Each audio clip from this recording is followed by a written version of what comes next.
podcast from the coast. There's no more room in hell. The dead will walk here. They're coming to get you, Barbara. Here's Johnny. She just goes a little mad sometimes. We all go a little mad sometimes. This 6-year-old child with this blank, pale, emotionless face, the blackest eyes, the devil's eyes.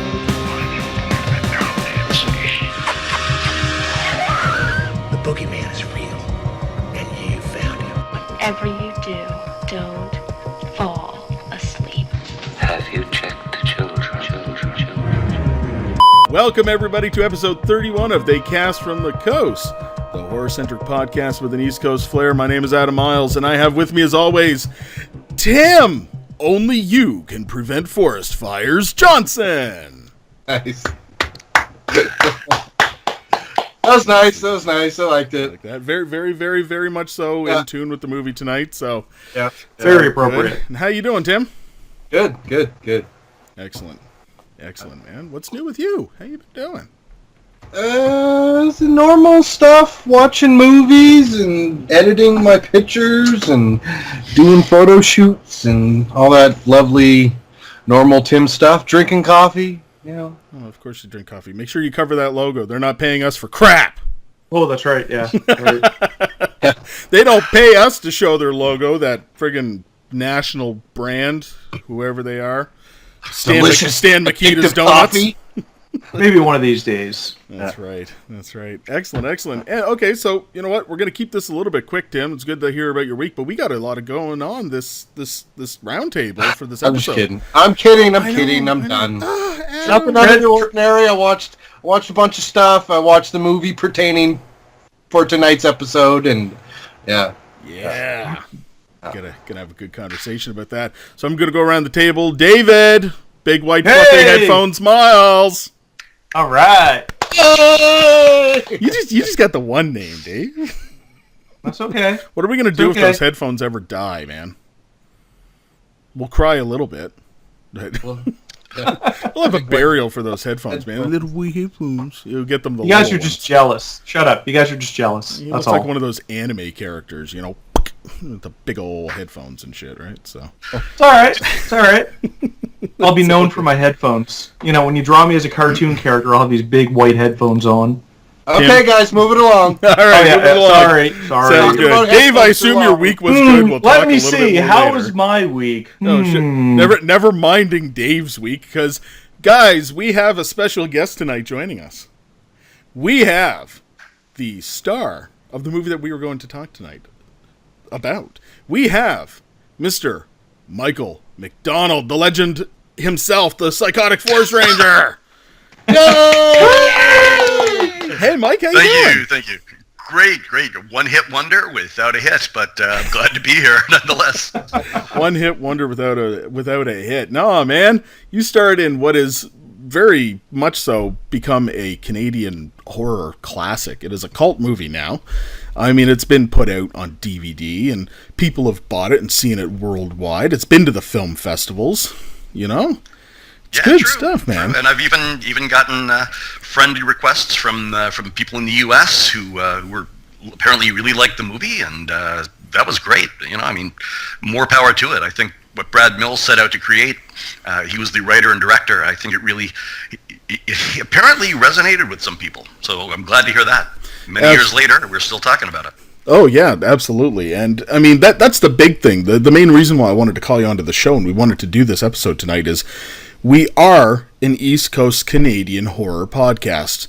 And at this point, there is not a lot more East Coast Canadian horror than The Legend of the Psychotic Forest Ranger. I mean, we've done My Bloody Valentine, and we'll talk about it again in the future and everything else, but we need to start covering other stuff too. And you know what? First thing that came to mind was it's summertime, camping.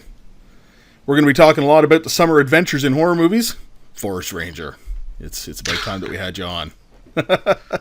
Well, it really is a pleasure to be here, and it's great as well.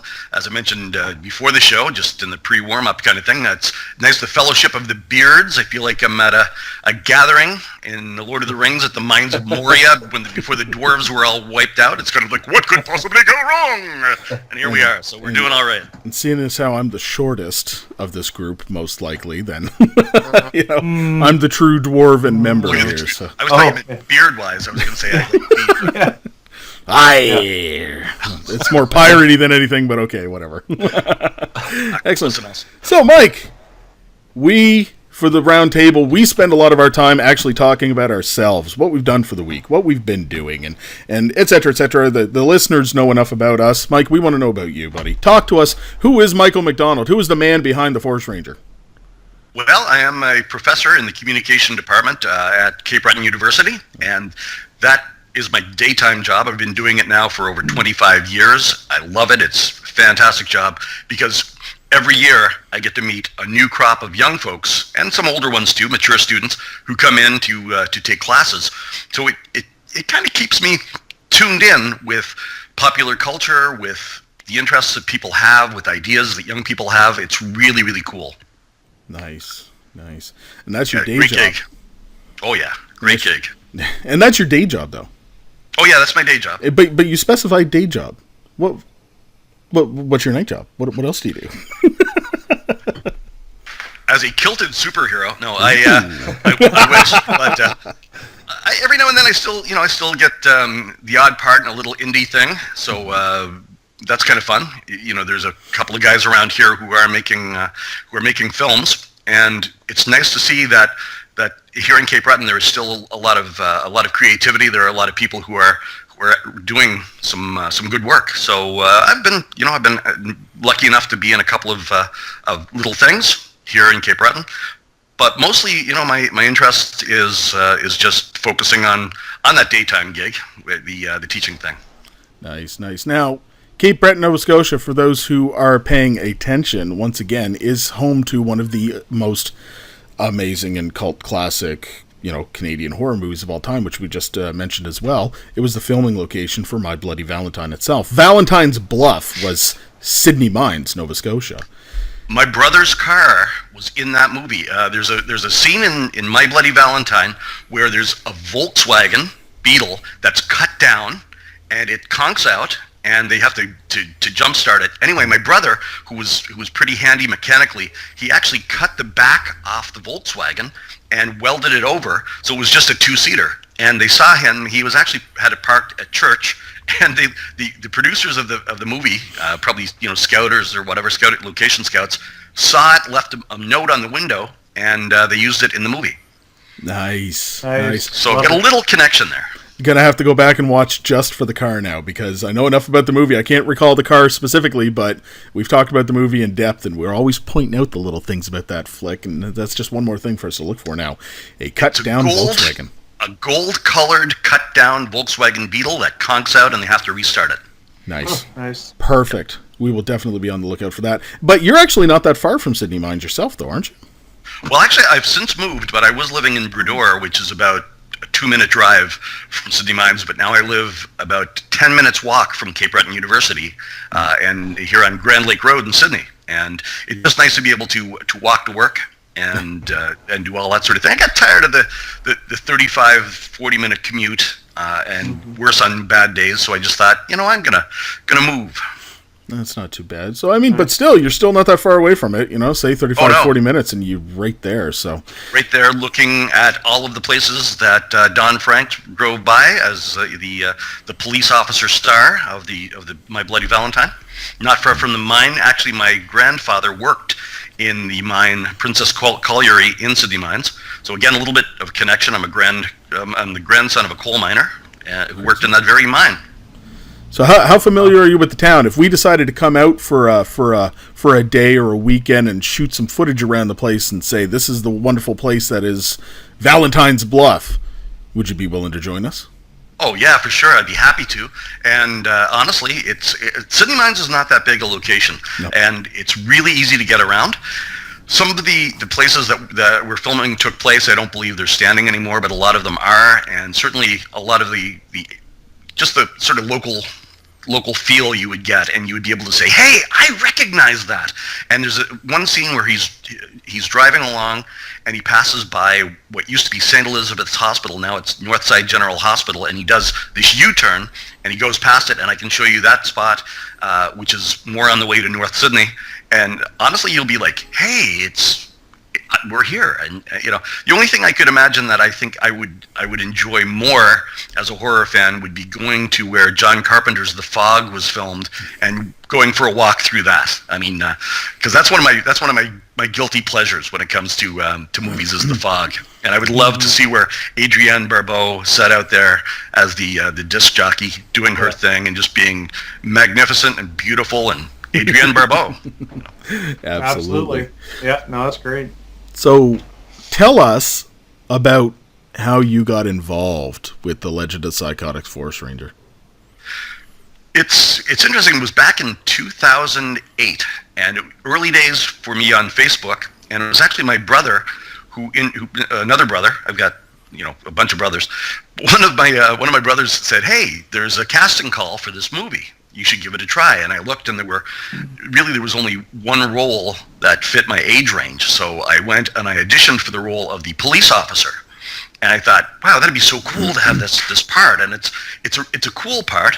It's a small role, but it's played by Keith Morrison, and he brings a lot to it. It adds a lot of sort of comedic gravitas, to kind of mix metaphors a bit there, because there's a bit of comedy going on, but also he brings it down to the fact that this forest ranger's got to be stopped.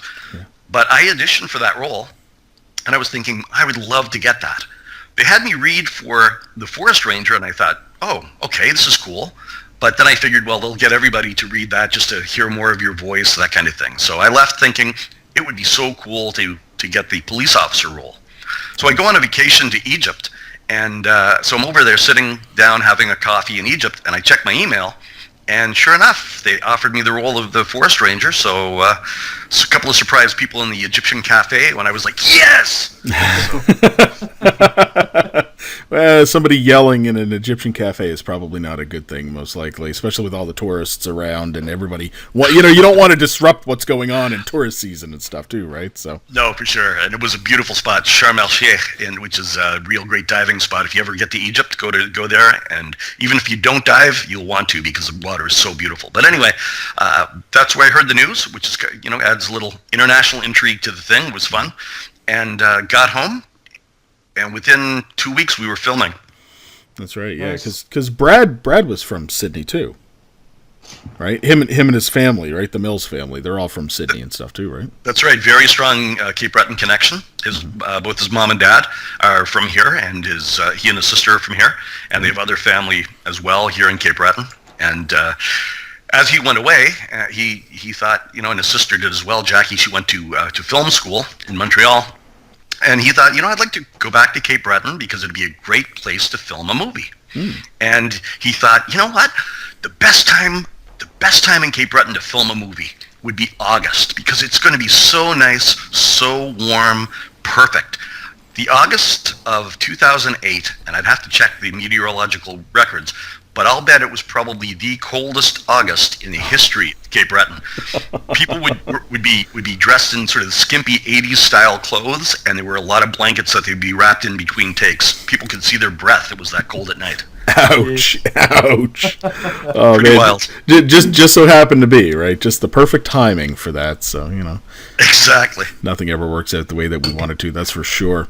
So Brad went out and he raised, according to what I've talked to Brad about, and it's on IMDb for anybody who ever want to check it out. He raised $50,000 through through fundraising, through social media and campaigns, and he set out to make this movie. And he did this before anything like GoFundMe or Indiegogo or anything like that. So he didn't have a page with perks. He didn't have anything like that.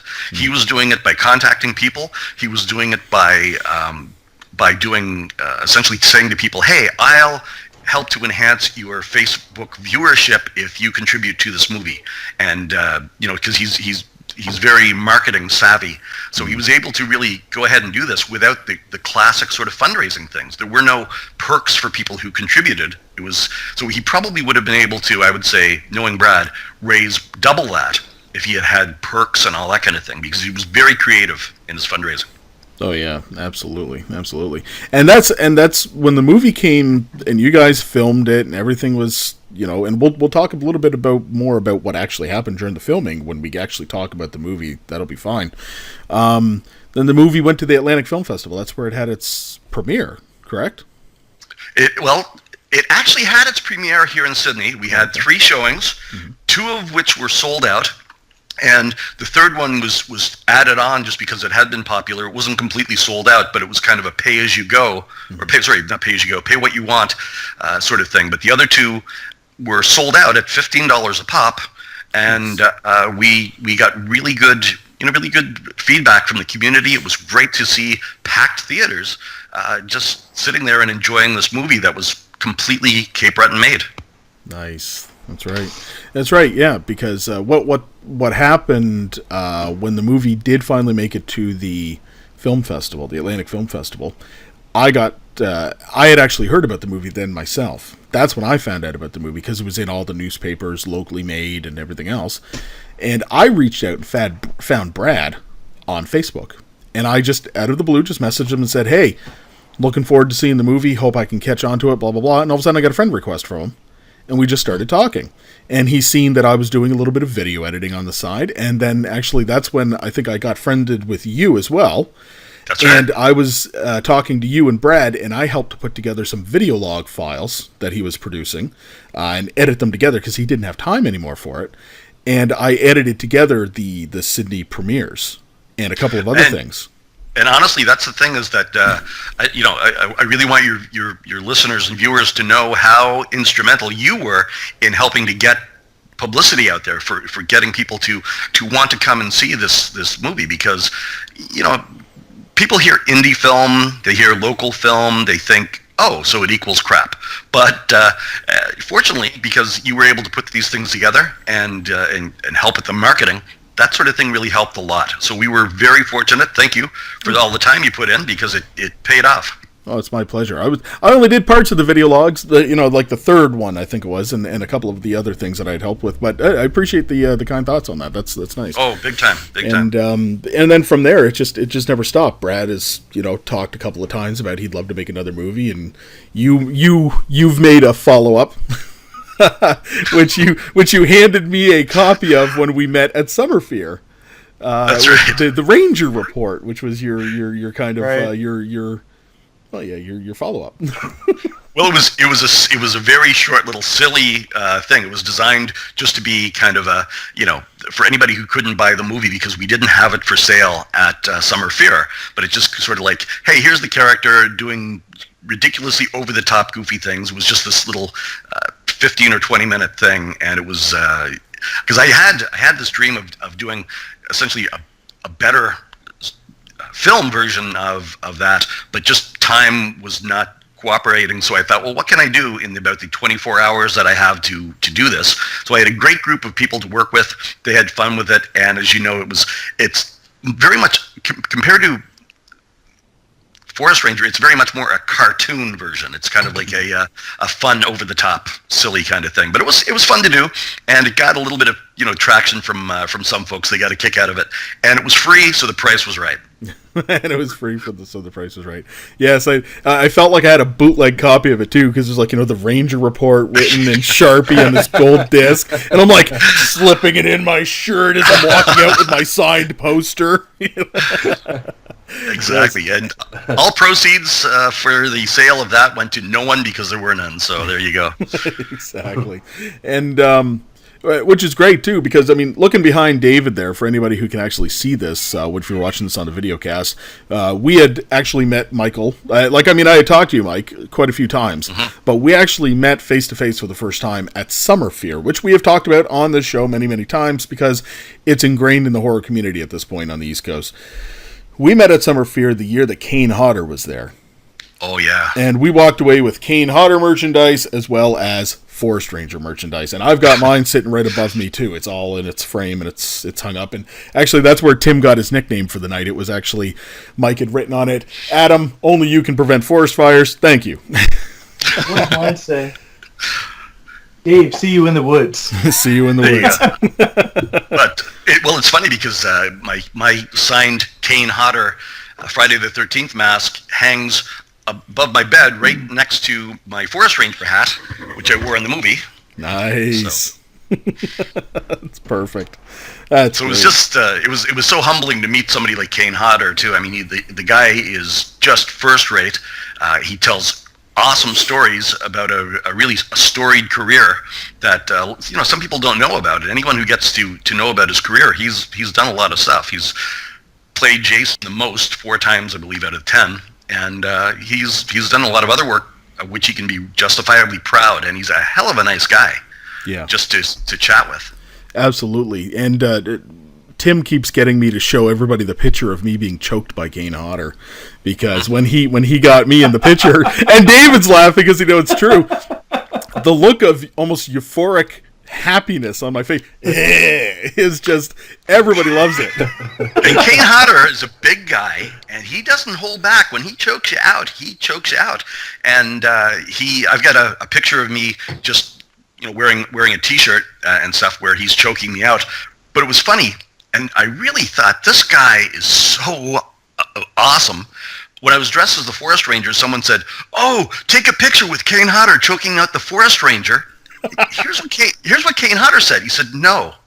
He said, because he would have to retaliate because he's also that kind of character. And I just thought, dude, you took this little guy from Cape Breton and put him in the same category as Jason from Friday the 13th for a second. And it's certainly, it's not something I go like, yes, I was with Kane Hodder. But it was just for that moment, I just thought, total respect for the guy. Yeah. Unbelievable.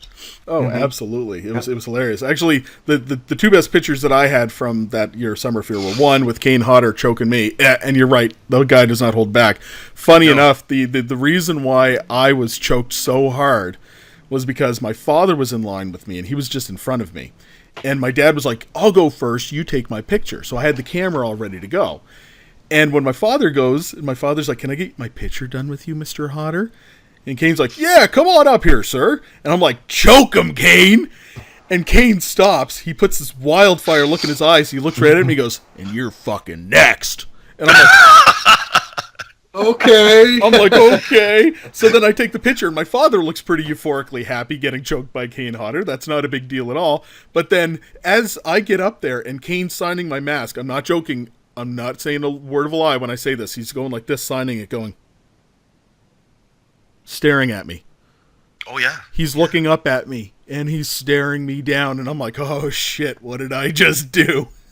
And then he goes, "Are you ready, Adam?" And my dad's like, "I got the camera." Just all happy, like, "I got the camera ready." And Kane's like, "It's gonna hurt." And I literally started to black out from, like, literally 2 seconds of being choked. I was like, ugh. It was just amazing. But the second favorite picture I have from that is actually, and I had it as my cover photo forever on Facebook. I got a picture of you, Mike, choking me and David at the same time. Oh yeah, one of these hands. Yeah. I've done a few of those. Those are always fun because of the sort of that little Bermuda Triangle of fun. It's kind of cool. So yeah. Absolutely. So. But I'll say one thing though: when Kane Hodder looks at you, I mean, if we were ever invaded by aliens who wish to destroy humanity, they just have to march Kane Hodder forward and get him to give them one of those looks, and they just say, "Frig this! We're not sticking around this planet. We're not out of frigging here." with these guys now. No. Well, I can't wait to see more about Kane Hodder in that documentary. What is it? To Hell and Back or something like this is his new one that he's got coming out. The story of Kane Hodder. So I can't wait to see that. That'll be cool. So, oh man, what a night. So, Mike, anything else? Any other stories you want to add on to us? Anything else about Mike that the world should know? You travel quite a bit. I travel a bit, mostly, primarily to Egypt. I've been over there 6 times. I taught there 5 times. Nice. And it was on vacation once, and hope to get back there. And in fact, just last week, I finished teaching a course for some visiting students from Egypt who were taking a public speaking course. And so it was kind of cool to brush up a bit on my Egyptian dialect Arabic again, because, man, I lost a lot of it, but it was fun to brush up on that again. And it's an amazing country. Not the safest place in the world right now, but I'm hoping that it'll get back to that, because the people there are really welcoming, really warm. And I'm sure there's probably bootleg copies of The Forest Ranger kicking around there, because, man, they love to pirate. And we're not going to say that Michael brought them with him, but... No. But the cool thing, though, about the movie is that, a little shameless plug, is that, we have a distributor in Canada and another one in the United States, and that's kind of neat. We have Black Fawn Distribution here in Canada, and we also, and they produce their own films as well, and we also have Level 33 Entertainment out of LA in the United States, and so when people order them on Amazon, for example, they get them through there. So it's kind of a cool thing to have to see your movie out there distributed. And I used to joke that my dream was to someday see a copy of Forest Ranger in the bin at Dollarama, and say to somebody picking it up, say, "Hey, do you want me to sign that?" Because to me, it's just like I just want people to see it and have fun with it, and again, realize it doesn't take itself too seriously. So please don't you either. Oh, trust me when I say, if I was ever at like a thrift store or a dollar store or anything where there's been a copy that's been laid out, yeah, it's coming home. All I really have is a screener copy that's signed by Brad saying, "Thank you, Adam, here." Oh, cool, yeah.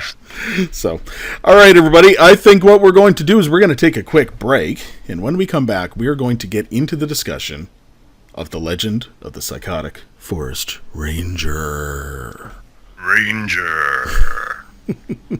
Coming back in a minute, guys.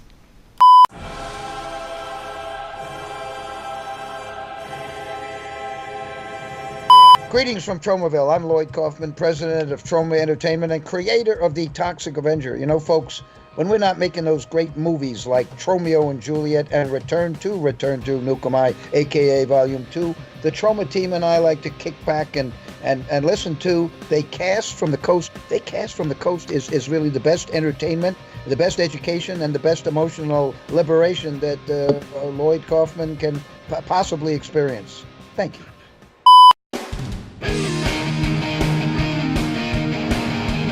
This summer, get ready for a lively weekend filled with lots of beer, careless teenagers, and a psychotic forest ranger.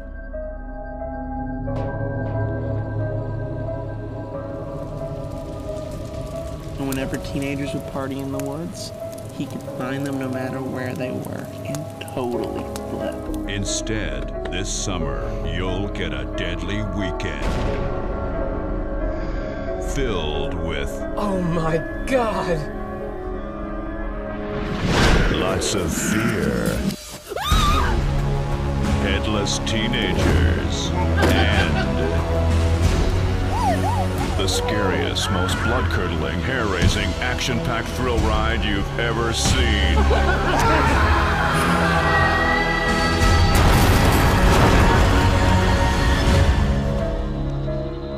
This summer, the legend is true.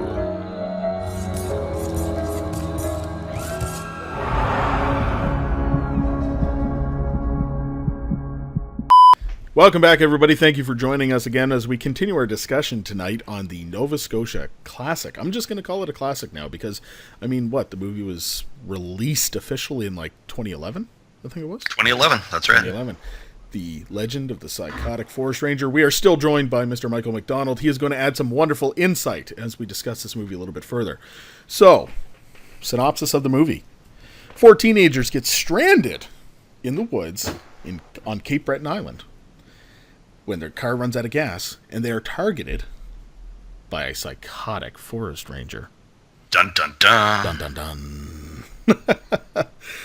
So, to understand the mentality behind the creation of this movie, we're not going to dive deep into Brad Mills and Jacqueline Mills or anybody else involved in the creation of this movie.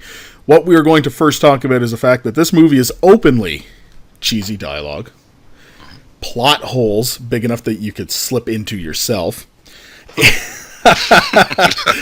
Ridiculous looking action sequences. Some blood in some places, gore in other places, and a mixture of you see it and you don't see it with almost every kill. Some kills you see, some kills you don't. It's kind of interesting that way. But this movie is truly a love story. A love of horror. It is a love of making movies. That's really what this movie is. It takes everything that makes horror movies fun, and it I don't even know how to describe it. It's a love letter to 80s horror. I mean, it's an homage to 80s horror movies. It's it tries to replicate that look and feel, and that feeling that you got when you watched those movies, back in the 80s when you pulled it off the VHS shelf and you took it home and popped it in the VCR, and lo and behold, here you go. I mean, you've got a love letter to the 80s, which is what the Psychotic Forest Ranger is. Yeah. Well, exactly, and one of the things about it too is it's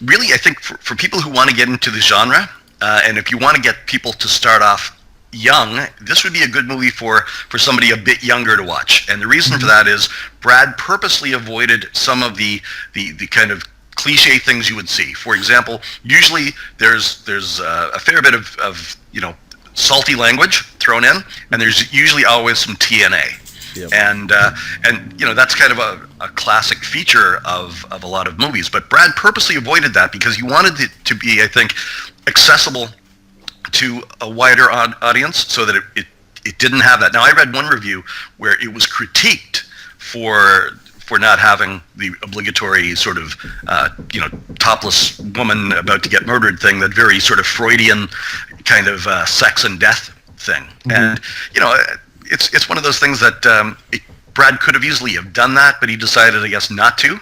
And I think makes the movie a little bit more accessible to a wider audience. And that comes down to the damned if you do, damned if you don't. He would have been critiqued for the fact that it was nothing but TNA to sell a movie, and then there were other people going, 2 stars, not enough TNA, or no TNA. Exactly, and the same thing too with the kills, because the effects were all practical effects. There were no special effects when this was edited. Actually, the extent of special effects.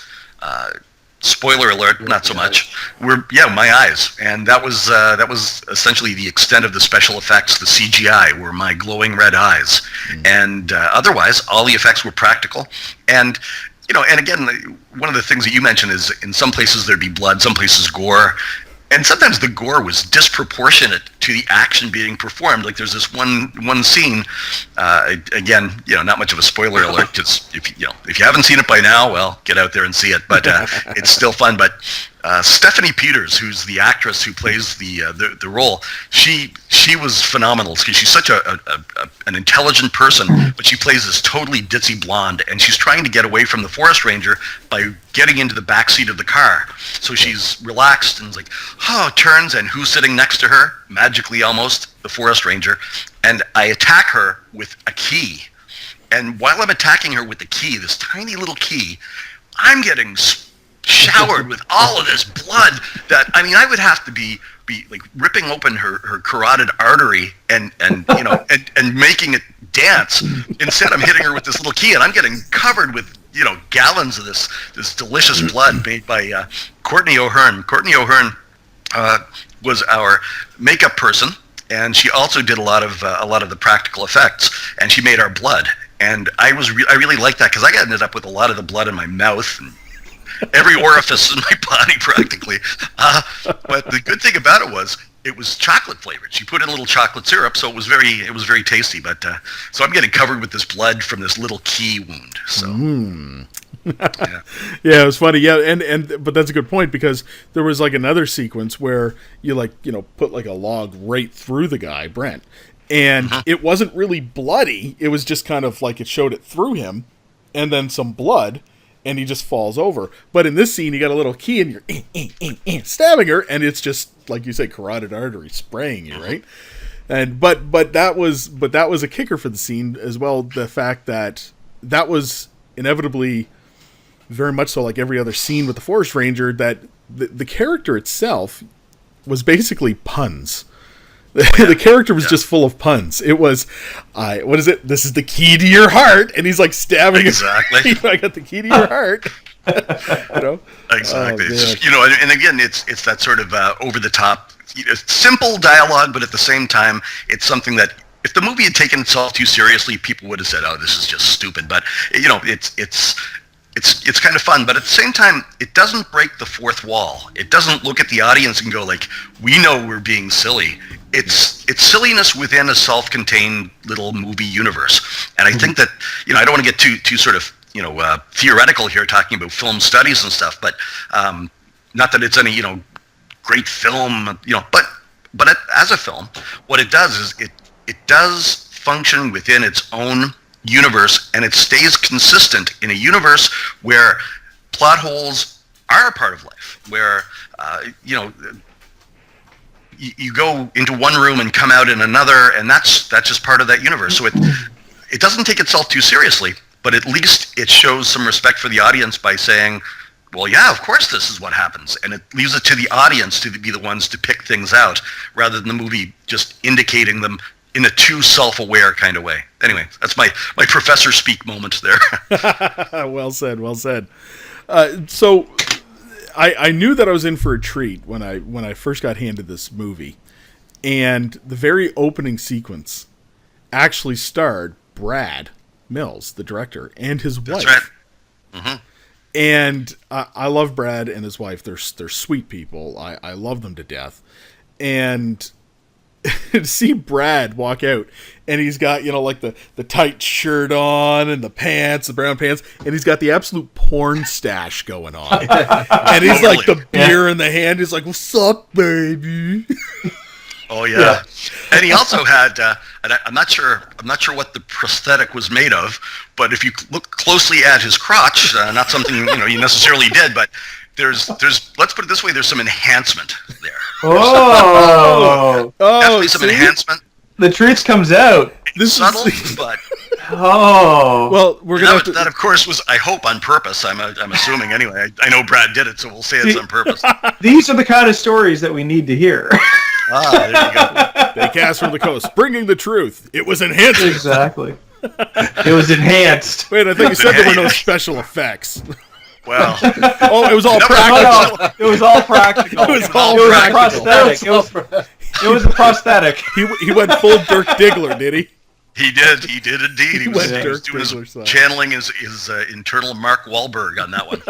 Nice. That's great. You know what? I'm just going to have to go back and watch just that scene to pick it out. I'm sorry. And then I'm going to message Brad. I'm like, "Brad, I'll staring at your crotch tonight."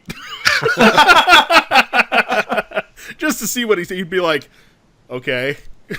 Yeah. Fine. That's like, well, it gives it a whole new, you know, the whole "what's up, baby," and, you know. Yeah, what's up, baby? Right?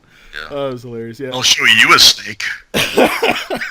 Those weren't squirrels. And the whole timeline, I was in there for 10 minutes. It's dark by the time he comes back. By the way. Yeah, exactly. Again, you know, don't expect anything to fit. You know. Exactly.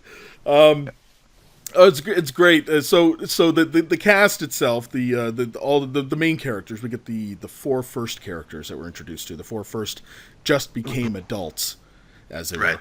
They're driving. They run out of gas. They take what they can and they leave, and they find the cabin, the abandoned cabin. So was this like a family homestead of somebody's that they just borrowed or something like that, or? Well, no, actually, what happened was we went out, and I joined them on location scouting. We found a couple of locations. There was another one that almost got used that would have been, I think, comparable in quality, but this one was actually owned by the same people who owned the little kind of lodge type, you know, they're like cabins where most of the cast and crew or most of the crew, I should say, stayed. The cast was local, so we all drove home, but the crew had just finished film school with Jackie Mills in Montreal, so they all needed to stay somewhere, so they stayed at these cabins. The home that we filmed in was owned by the same people who owned the cottages. Nice. And an Eagle View Resort, something like that. But anyway, it was nice, and we we left a note for the guy, and I remember getting out of the car, and they were a little nervous because there were wasps around. So I got out of the car, and I was the one putting the note in the mailbox, and I got stung like 5 times by wasps. Because I knew it was coming, because it was just like, well, there are wasps by the mailbox, but we have to leave this note. So anyway, that was me taking one for the team on that. But thankfully, I'm not allergic or anything, and they just, they don't sting for long. But it was a great location. It was a really super location, and we were really lucky to get it. Oh, nice. So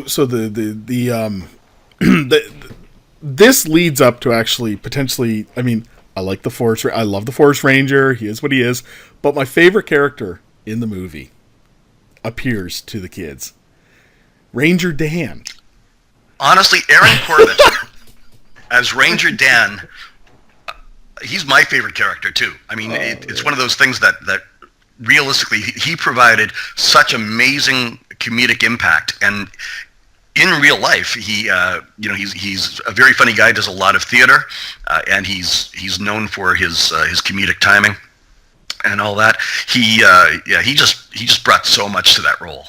And I mean, just the whole thing. And when we're having our fight scene, I mean, he's so inept against me, despite having just demonstrated this beautiful karate chop to break open a barrier to go into a place. So he's showing his martial arts skills with that karate chop, but he can't fight me. So it's kind of, and then he's got all these super lines as I'm kicking his butt. Oh my God, he has some of the best lines in the movie, and my favorite line is literally just when you're getting ready to like absolutely break his back. He's like, "It's gonna get worse."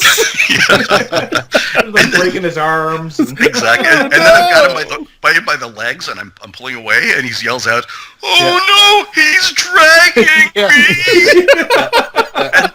Just the inflection, the tone of his voice, and the look on his face, it cracked up everybody in the audience when we saw it in the theater. Oh yeah, and his absolute non-belief of the teenager's story. Oh, I find that weird, but they're sleeping, are they? And it's like you could almost see him winking at the camera. It was in that type of a tone. It was just fantastic. So, and it was good to see him. It was good to see him at the end of the movie again too, right? Where it's just like, but that's one of those kind of almost plot holes that appears too, right? It's because all this crap is going on, and all of a sudden the final situation happens, and he's in the bushes, and he kind of gets up and looks, and it's like, and he's got. Supposed to be a radio, I guess, but it's like an old 80s cell phone. It is. It's the old 80s cell phone, and and we had such a great group of people. Ryan Spence, who was the production manager, was going around looking for all these props and everything, and he found this old 80s cell phone, this big block, in a secondhand store in Sydney. So that's what was used. But that scene was funny because there's no way Ranger Dan could have survived from his injuries, or if he did, certainly he would not have been able to make that phone call. And you can even see little Band-Aids on him, like he bandaged himself using his Ranger first aid knowledge. And it's just, it's just kind of one of those things. It's like, there's no way, man, no way. Exactly. And the only thing that I really wish that we would have had a little bit more time in the movie with would have been a little bit more background with the Ranger himself. Because even though I know you got to build up with the characters in the movie, and you got to kind of feel something for them, and he's going to show up and he's going to kill them, the movie itself really took almost an entirely different turn when the Ranger started becoming prominent on camera. So it was kind of like like a teenage outing movie, and then when the Ranger shows up, it becomes this comedic kill movie. And it was almost like 2 entirely different movies that were filmed, which just kind of added to it as well. And even though the Ranger had killed a couple of people ahead of time, when he gets on set, there was a lot more to it. And it would have been really cool to see a little bit more with the Ranger in his cabin. Because 1 minute you see the Ranger out walking around, and then next minute you see the Ranger and he's wearing like a wife beater shirt, and he's sitting there frying up what looks to be pieces of human, and he's eating them with like wooden bamboo tongs or something like this, and he's that's right. It's kind of yeah, and that was the thing, is that, and the blood dripping down the front of the shirt and all of that, and that was a nice little cabin. That part was actually filmed outside of North Sydney, and it was in a wooded area, obviously, duh. But it was one of our day scenes that we were filming. It was kind of cool, but it was not in the same location as the rest of the film.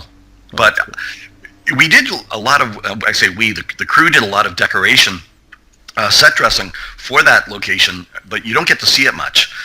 And as far as background of the character, you only really see that sort of exposition in the beginning with the title newspaper sequence. Articles. Right, so it's kind of like there's this guy, he wants to study to be a priest, and he decides, no, my talents would be better used by being a forest ranger, and he's a real goody two-shoes and all that kind of thing, and there's a scene where he's getting the keys to the city, and actually the hand that's handing him the keys to the city was my brother. Initially, I had taken because I had done those photos for them and photoshopped them and stuff. But initially, my brother was in the picture as well. But they thought it looked too much like me, so they said, "Looks like the forest ranger's handing himself the keys." So anyway, my brother was cut out of the picture. So he says, because he's handing me the keys, he said, "Well, I can honestly say I had a hand in the making of the movie," which is true. But anyway, but it does tell you then that the guy becomes a forest ranger. And then he encounters this group of malevolent teens who set fire to the woods. And as he's dying, burning, he somehow makes a deal, like he sells his soul, and that's how he's able to come back as this diabolical creature with this evil compass that with 666 on it. So there's a lot of little subtlety in there that, well, subtle as a train wreck in some cases, but there's a little bit of stuff going on that I don't know if people on their first viewing would really notice. No, and I agree with that. And there some follow-up viewings, there was stuff like that was picked up. Like the compass, when you're looking at the poster, the compass is all over the poster. And it shows him one quick scene, pick up the compass, but it's kind of glary. Like there's a little bit of a glare to it. So sometimes you might not necessarily pick up what it is on your first shot. And it shows the 666, and then the compass points, and he just follows that direction. And then you come to kind of understand what they're talking about in the movie, where it's, it leads him to where people are partying and being bad, and exactly, right. So it's kind of cool that way. But set dressing, you bring up the set dressing. One of the things that I thought that was really funny, and Mick, my wife, she was watching it with me again there too, and she was like, "Of course, they went all Batman style on his cabin," and by that we got the kids watching the original Batman series because they love Adam West, and who doesn't? Everything in the Batcave is labeled. Everything, the bat computer, the bat sonar, Mr. whatever, right? And so in the actual Forest Ranger's cabin, it's like 12-shot gun. Exactly. Like this, that, bear trap. And there's like, just like a ring where the bear trap's supposed to be. Exactly. Yeah. And she's like, they totally went Adam West style with this. They totally went Batman style with it. It was great. So. And it's funny because I don't know, because I wasn't there when they were doing the set dressing, but I don't know if that was a conscious decision or not. But it wouldn't surprise me if it was, because the people who were involved in the production had just finished film school, and they're all film buffs, and they all are pop culture junkies to a degree as well. And so that wouldn't surprise me if that was a conscious decision. It worked, I thought. Oh, absolutely, absolutely. But like I said, though, that just kind of made me want more of seeing the ranger in his home, let's put it that way, right? And more about the whole satanic rituals, which are funny, because they come up all the time, and and they found him like doing satanic things with squirrels. And it's like, right. Okay, I want to see some of this. I want to see more of the character. It's been fun, so. It would have been great, and honestly, it has a fairly short running time of I think 78 minutes, something like that. And it would have been nice if it had, if it had maybe the 90 minutes with a little bit of background. And I say that as somebody who loved the character. Like sometimes you play a character and you're like, I don't really like the character. I like the role, but I don't like the character. I like this character as well, so he was fun to play and kind of bring life to. But there wasn't a lot. There's not a lot of depth to the Forest Ranger. He essentially, you see that little bit of exposition at the beginning, and then you just see him go out and do his thing, and all he is just this pissed off satanic Forest Ranger with a laugh and a pun, and that's about it. So. Yep. Oh, absolutely. But I will say one of the greatest moments in the movie, having to do with the fact that they stated one thing and it had to come true, was that out of the two characters that survive at the end, well, I'm going to say survive, he did say he was not going to die a virgin. And what happened? True. He dies while it's happening. Exactly. And that was just, in my opinion, that was just like, almost like, okay, that's just salt on the wound at that point. He getting it on, and all of a sudden he looks up and... Well, it's funny too. There was a lot of recorded but unused dialogue, and Josh Demir, who played that character, yep. He was saying stuff that if it had made the final cut, I think it was maybe a little too salty, but it would have turned a few heads and people would have had a few laughs. But it's one of those things though that you often see in the horror movies of this genre. When people go out in the woods, it's when they start to do the things, and it's sort of this perverse morality of, if you're going to go out and you're going to drink, and you're going to have sex, and you're going to do all these things, they're going to come for you. And you notice he was safe, and by association, she was safe while she was with him until, dun dun dun, let's get it on. So it is, there's that sort of perverse morality that goes into it. It's like, kids, you better not do anything bad, or look what will happen. And that is pervasive in a lot of the movies that this pays homage to, really.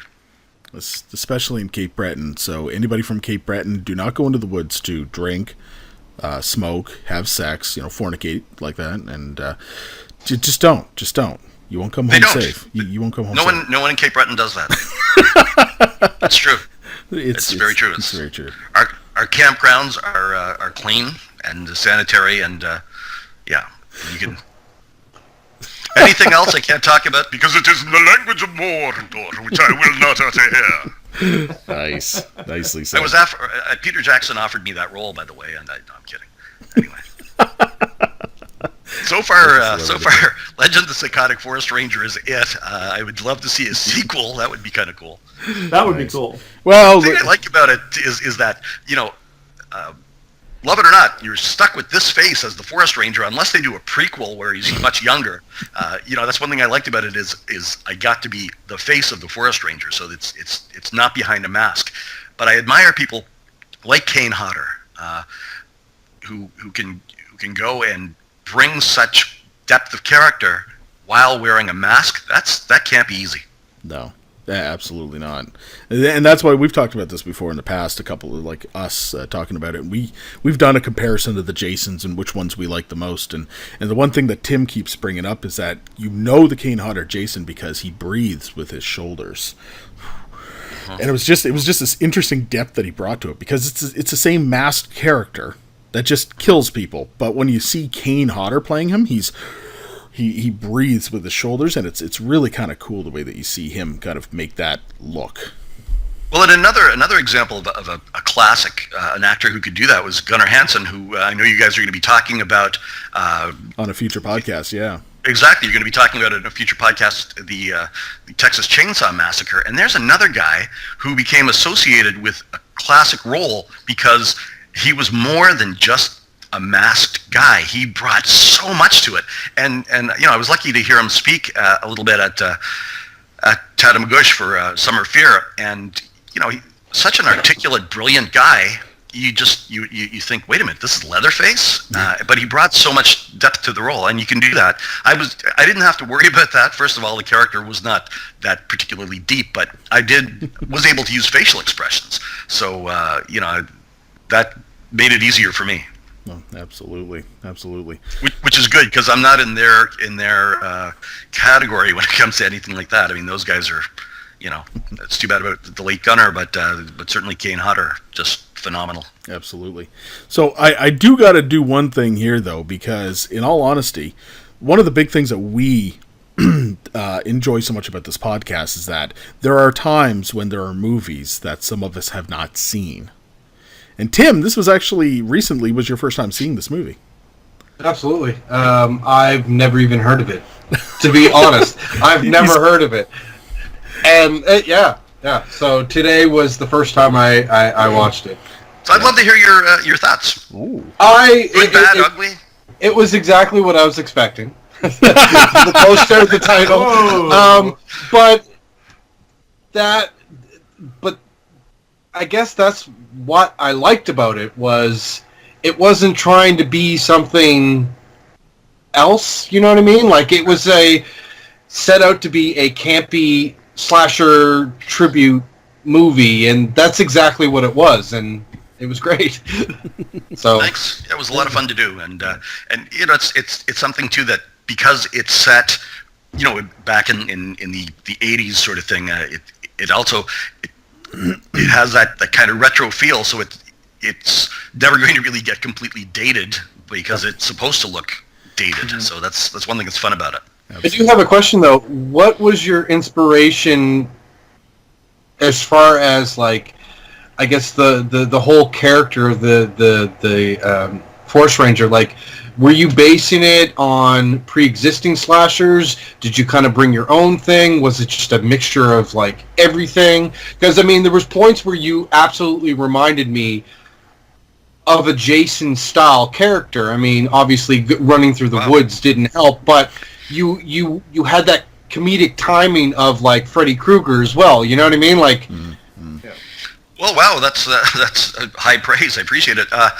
Actually, I have to say that, you know, a lot of times an actor gets to develop, you know, his or her character and that kind of thing. But this, I followed Brad's direction, and I'll tell you. Here's what happened: was there was a movie that I had never seen. I think it's called Maniac Cop. Ooh. Anyway, and there's a character in that who has similar laugh, and it was funny. I was glad I didn't see the movie, because I would have worried about getting too close to the way it was portrayed. But he just, you know, he sort of described the laugh, and then I went with that, and so I really listened to him when he said here's what he wanted in the character. So the rest was just kind of what I thought, what should I do and how should I do it? And I threw in a couple of things. He actually tried to stop me from doing this little thing with the hat, where, just one sec, gents. When I would put on when I'd see someone, I would do this little salute, little sharp, little sort of almost Boy Scouty salute with the hat. Yeah. And he was like, I don't really like that, but if you notice, it stayed in. So that was one of the things that I was able to bring, and I just kind of liked him doing the whole, you know, sharp little salute with the hat. But the rest of it, though, you know, Brad really had a vision of what he wanted this guy to look like. And I appreciated that. It helped. Sometimes, you know, a director will say, well, just go do whatever, and that's fine if you have an idea for it, but it's nice to get some guidance as well. But I think, you know, you make an interesting point when you mention these other, you know, really, you know, amazing characters. I think that anybody who's going to do a horror film that is, by its very nature, in this case, a little bit cliche and formulaic, you're gonna follow certain sort of paths that have been well trod before by people, because it's just kind of one of those things. But I'm lucky that he seemed to like, you know, again, my sort of the comedic timing on that, and that is something that was, you know, that was important, and I enjoyed doing so. So that helped a lot. Absolutely, that's great. Dave, do you have anything else to add to this? Dave's been quiet all night. I'm sorry, Dave. I'm just listening to some great stories. I'm taking it all in. I'm enjoying it. So, you know, I love the movie. Like Adam, you know, I remember when I seen the first ad for it. I think it was actually in the Chronicle Herald, and they were talking about this new movie, this locally shot, produced, directed movie out of Cape Breton, Legend of the Psychotic Forest Ranger, and it was playing at the Atlantic Film Festival. And my eyes went, you know, big as saucers, and I'm like, I have to see this movie. Like, this just sounds like everything I want to see in a movie. And, you know, it just kind of took off from there, and I'm like, I need to find out who did this. And, you know, it just, I was really appreciative that, you know, we saw more locally produced, you know, feature films, you know, coming out of this province, because we do have a rich history, you know, of horror movies with My Bloody Valentine and other movies as well. And just to see another movie like this coming out of Nova Scotia, I felt very proud, and I wanted to get to know it more. I wanted to get to know the people behind it, because obviously they were trying to. These guys think like I do. It was great, you know what I mean? And I wanted to get to know these people and find out what it was all about. And I felt like I had this connection. And then, of course, you know, with talking to Brad, and then at that year at Summer Fear, meeting you, Mike, it was fantastic, right? And it was fun, yeah. Yeah, I mean, and it's a great movie. You know, I absolutely loved it. I've watched it multiple times. And kind of like what Tim said, it's what you expect it to be. I mean, I didn't go in with any, false hopes. I went in knowing that it's going to be a campy, fun throwback to the 80s. Yep. And that's how it was advertised. And I went in expecting that, and I got exactly what I went in expecting. And it's a fun movie, and that's probably the best way to describe it. It's a fun movie. And, Mike, you put it a good way. I mean, it's light on language and some of the gore, and it's kind of like an entry level. It wants to be a grown-up slasher movie, but it's sort of entry level at the same time. Somebody could take a look at this and have fun with it and kind of get introduced, to that genre without it being too gross or anything like that. And just the one-liners, the puns, the Forest Ranger is a great character, and I can tell just by watching it. I love the laugh. I love the delivery of the lines. I think it's fantastic. I really do. It's a fun character. Well, thanks. One thing I'd like to do, though, is a quick shout-out to the person who did the poster for the movie, Thomas the Dude Designs Hodges. Yep. This guy is doing world-class work, and we were lucky to get him early on in his career.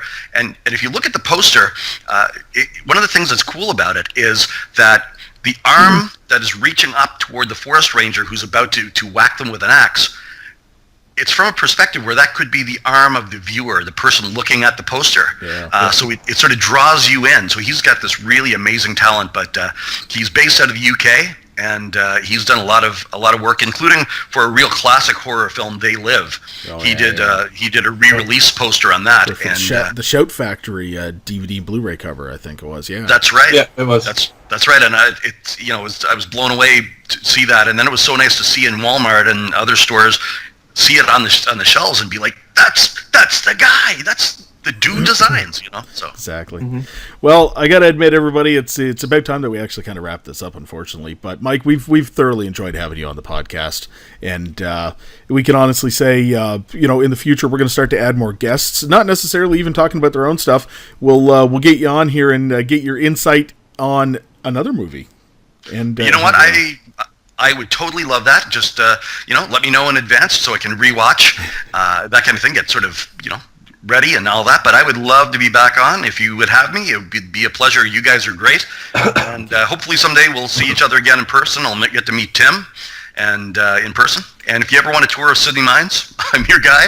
It won't take long, but you'll get to see where My Bloody Valentine was filmed. But thank you so much. I really appreciate everything. Absolutely. It's been our pleasure. So with that, everybody, as we always try to do, we always try to promote independent cinema, especially locally made stuff. So get out there, get yourself a copy of the Legend of the Psychotic Forest Ranger. Pay your tribute to Mr. Michael Macdonald and Brad Mills and Jacqueline Mills and everybody involved with this. Pay the tribute, get the movie, watch it. You'll enjoy it thoroughly. Thumbs up from us here, and once again, support it all. So until next time, though, Dave. See you later. Tim. Stay spooky, everybody. And Mike, you have the final for us, buddy. Say goodnight. I'm just glad they let me in the building. Have a good night. Thanks, everybody. Have a good night, everybody, and we'll see you next time. Hey, everybody. Thanks for tuning in this week to They Cast from the Coast. We hope you enjoyed the topic and the discussion that we've had tonight. We're very excited about everything that's being produced right now in conjunction with the Misunderstood Art Company. Subscribe to the YouTube channel. Say hi in the comments section. And just in general, check out the other content that's being offered, once again, under the Misunderstood Art Company. If you want to listen just to the audio portion of this show itself, we're making it available on iTunes, Google Play, and TuneIn on top of the YouTube channel itself. So thank you very much again for your continued support. Check out the rest of the Misunderstood Art Company's offerings. You might even see some familiar faces. And until next time, take it easy.